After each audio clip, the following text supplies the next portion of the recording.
के इस video lecture में आज हम कबीर के दोहे की व्याख्या पढ़ेंगे। तो आइए शुरू करते हैं। जैसा कि आप सभी जानते हैं कि कबीरदास जी संत काव्य के प्रसिद्ध कवि हैं और एक भक्त कवि होने के नाते ये निर्गुण पंथ में विश्वास करते थे और उनके दोहे इसी भावना से ओतप्रोत थे। तो आइए शुरू करते हैं। पहला दोहा है, जागट प्रेम न संचरे सो गट जान मशान, जैसे खाल लुहार की सांस लेत बिन प्राण। कबीरदास जी कहते हैं कि जिस घट में, जिसके दिल में प्रेम न संचरे यानी भगवान के प्रति प्रेम नहीं है, सो घट जान मशान, और वो जो हृदय है वो एक शमशान के बराबर है। मशान यानी शमशान के बराबर है, यानी वो जिंदा तो है लेकिन वो एक शमशान के बराबर है। जैसे खाल लुहार की सांस लेत बिन प्राण। और जिस प्रकार से लुहार की धौंकनी होती है तो उसके अंदर सांस तो लेती है क्योंकि उसके अंदर हवा तो रहती है, लेकिन उसके अंदर प्राण नहीं होते। उसी प्रकार से ऐसा हृदय जिसमें भगवान के प्रति प्रेम नहीं है तो वह एक शमशान के बराबर है। तो इसमें कवि ने ईश्वर के प्रति प्रेम का उल्लेख किया है और इसने बताया कि ईश्वर के हृदय में, जिस मानव के हृदय में ईश्वर के प्रति प्रेम नहीं होता, उस मानव का हृदय शमशान के बराबर होता है। वह लोहार की चमड़े की धोखनी के समान है जो प्राण के बिना ही सांस लेती है। कहने का तात्पर्य है कि ईश्वरीय प्रेम से ही मानव सही अर्थों में मानव बनता है। अगला दोहा है, कबीर संगत साध की हरे और की व्याधि, संगत बुरी कुसाद की आठों पहर उपाधि।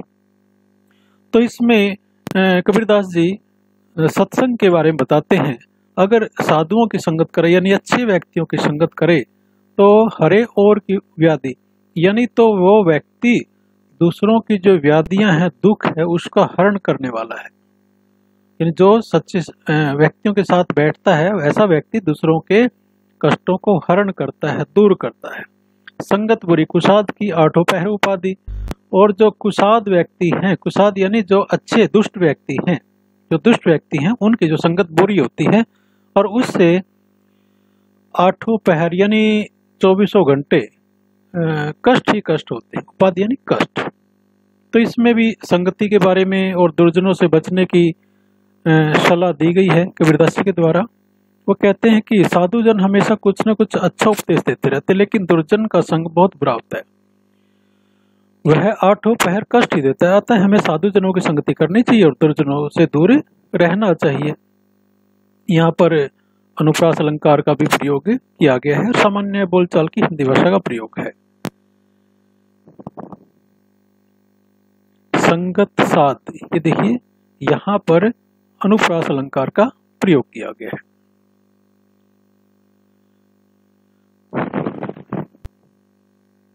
अगला दोहा है, कबीर संगत साध की जो गंदी का वास, जो कुछ गंदी दे नहीं तो विवास सुबास। कबीरदास जी कहते हैं कि जो अच्छी संगत होती है वो वैसे ही होती है जिस प्रकार से इत्र बेचने वाले का पड़ोस होता है, यानी उसका साथ होता है। अगर आप अच्छे तो वो अच्छाई आपके तक भी पहुंचेगी, यानी आपके चरित्र के अंदर भी आ जाएगी। इस प्रकार जो इत्र बेचने वाला है, अगर वो आपको कुछ नहीं भी देता है तो भी उसकी खुशबू आप तक आती ही आती है। तो इसमें भी जो अच्छे साधुजन हैं उनकी संगति की तुलना गंदी की सुगंध से की गई है, यानी इत्र बेचने वाले की सुगंध से की गई है। यहाँ पर वो कहते हैं कि अगर गंदी यानी गंध बेचने वाला यानी इत्र बेचने वाला हमें कुछ नहीं भी देता तो कम से कम हमारे पास सुगंध तो छोड़ जाता है। भाव यह कि संतों की संगति मनुष्य के लिए सदा कल्याणकारी ही होती है। अगला दोहा है, तेरा साईं तुझ में जो पुन में वास, कस्तूरी के मिर्ग जो फिर फिर ढूंढे घास। और यहाँ जो कबीरदास जी कहते हैं कि तेरा साईं यानी तुम्हारा जो भगवान है वो तुझ में ही है, यानी हम सब के अंदर अपना भगवान समाया हुआ है। उसी प्रकार से जैसे पुन में वास यानी जिस प्रकार से फूलों के अंदर खुशबू रहती है, वैसे ही हमारे अंदर भगवान समाया होता है। कस्तूरी के मृग जो फिर ढूंढे घास, और वो उसी प्रकार से है जिस प्रकार से जो कस्तूरी मृग होता है वो खुशबू उसके शरीर के अंदर से आती है, लेकिन उसे वह घास में ढूंढता फिरता है। तो इसमें कबीरदास जी स्पष्ट करते हैं कि सर्वत्र ईश्वर व्यापक है और हमें बाहर ढूंढने की आवश्यकता नहीं है। लेकिन मनुष्य क्या है, वो मृग के समान है जिसकी नाभि में कस्तूरी होती है, लेकिन वो बार बार घास में ही कस्तूरी को खोजता है। लेकिन परमात्मा के घट घट में जो परमात्मा, उसमें किसी और जगह ढूंढने की आवश्यकता नहीं है, उसे ज्ञान द्वारा ही प्राप्त किया जा सकता है। अगला दोहा है, जो तिलमाही तेल है जो चकमक में आग, तेरा साईं तुझ में है जाग सके तो जाग। तो यहाँ पे कबीरदास जी कहते हैं कि जिस प्रकार से तिलों के अंदर तेल होता है, यानी वो दिखाई नहीं देता लेकिन उस तिल के अंदर तेल होता है, जो चकमक में आग, यानी एक चकमक पत्थर होता है जिसको आपस में टकराने से, रगड़ने से आग उत्पन्न होती है। वो कहते हैं जिस प्रकार से चकमक पत्थर में आग होती है, तिल में तेल होता है, वैसे ही तेरा साईं तुझ में है, भगवान हम ही सभी के अंदर है, व्यापक है, जाग सके तो जाग। ये प्राणी अगर इस ज्ञान को प्राप्त कर सकता है तो हमें जाग जाना चाहिए, परमात्मा को प्राप्त कर लेना चाहिए, उसके बारे में जान लेना चाहिए। इसमें भी कबीरदास जी कहते हैं कि ईश्वर सर्वत्र व्यापक है और उसे बाहर ढूंढने की आवश्यकता नहीं है। वह कहता है कि साधक जैसे तिलों में तेल होता है, चकमक पत्थर में आग होती है, उसी प्रकार ईश्वर हमारे हृदय में निवास करता है और प्रत्येक प्राणी के मन में ईश्वर है। और इस दोहे का भाव है कि ईश्वर हमारे घट घट में व्यापक है, उसे ज्ञान द्वारा प्राप्त किया जा सकता है। जाग सके तो जाग, यानी उसे ज्ञान द्वारा ही प्राप्त हमें करने का प्रयास करना चाहिए। अगला दोहा है, जो तो को काटा बुए ताही बोवे तू फूल, तो ही फूल को फूल है वाको है त्रिशूल। कबीरदास जी कहते हैं कि जो आपके राहों के अंदर कांटे बिछाता है उसकी रास्ते में आप फूल बिछाएं, यानी जो आपके लिए गलत सोचता है उसके लिए भी आप अच्छा सोचें। ताई फूल को फूल है वाको है त्रिशूल, लेकिन जो आपको जो फूल ही फूल मिलेंगे, यानी एक अच्छे कर्म का जो फल है वो आपको मिलेगा और उसको वो त्रिशूल ही मिलेगा, यानी जो उसने कांटे बोए हैं वो उसके आगे आएंगे, यानी उसको दंड भुगतना पड़ेगा।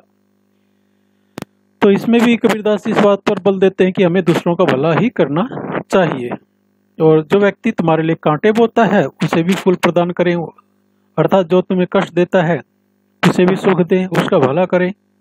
तुम्हारे लिए उसके लिए जो बोए हुए कांटे भी फूल बन जाएंगे, लेकिन तुम्हारे लिए बोए गए कांटे उसके लिए त्रिशूल के समान कष्टदायी बन जाएंगे। भाव यह कि मनुष्य को सदा दूसरों का भला ही करना चाहिए, बुरा नहीं करना चाहिए। 18वां है, दुर्बल को न सताइए जाकी मोटी हाय, बिना जीव की सांस से लो भस्म हो जाए। कबीरदास जी कहते हैं कि हमें दुर्बल व्यक्ति को नहीं सताना चाहिए, क्योंकि उसकी हाय बहुत ज्यादा मोटी होती है। मोटी मतलब बड़ी होती है, असरकारी होती है। हाय का मतलब बद्दुआ। अगर हम किसी दुर्बल को सताएंगे, उसको कष्ट देंगे, तो वो हमें बद्दुआ देगा। और कबीरदास जी कहते हैं कि उसकी जो बद्दुआ बड़ा असर होता है। बिना जीव की सांस ले लो भस्म हो जाए। जिस प्रकार से लोहार की धोकनी में जीवन नहीं है, लेकिन श्वास लेती है सिर्फ, लेकिन फिर भी वो लोहे को भस्म कर देती है। तो इस प्रकार से हमें बद्दुआओं से बचना चाहिए और गरीब को नहीं सताना चाहिए। तो यहाँ भी कबीरदास जी कहते हैं कि दीनहीन और कमजोर को कभी भी कष्ट न देने का उपदेश कर देते हैं। वो कहते हैं कि दीनहीन अथवा कमजोर व्यक्ति को कभी भी सताना नहीं चाहिए, अर्थात उसे कभी भी पीड़ा नहीं पहुंचानी चाहिए, क्योंकि उसकी हाय यानी बद्दुआ बड़ी प्रभावशाली होती है। कमजोर और गरीब व्यक्ति का श्राप बड़ा ही घातक होता है। और जिस प्रकार से बिना प्राणों के श्वास से भी लोहा तक जलकर राख हो जाता है, लोहार झोंकने से सांसों से लोहे को भी जला देता है, फिर जीवित प्राणी की हाथों और भी ज्यादा भयंकर होती है। इसलिए हमें उनको कभी भी दुख नहीं देना चाहिए। 19वां है कि ऐसी वाणी बोलिए मन का आपा खोए, होरन को शीतल करे आपहु शीतल होए। कबीरदास जी कहते हैं कि हमें ऐसी वाणी बोलनी चाहिए, ऐसे शब्दों का प्रयोग करना चाहिए, यानी मीठा बोलना चाहिए, मन का आपा खोए, और कि वो हमारे मन को ही अच्छा लगे, औरन को शीतल करे आपहु शीतल होए।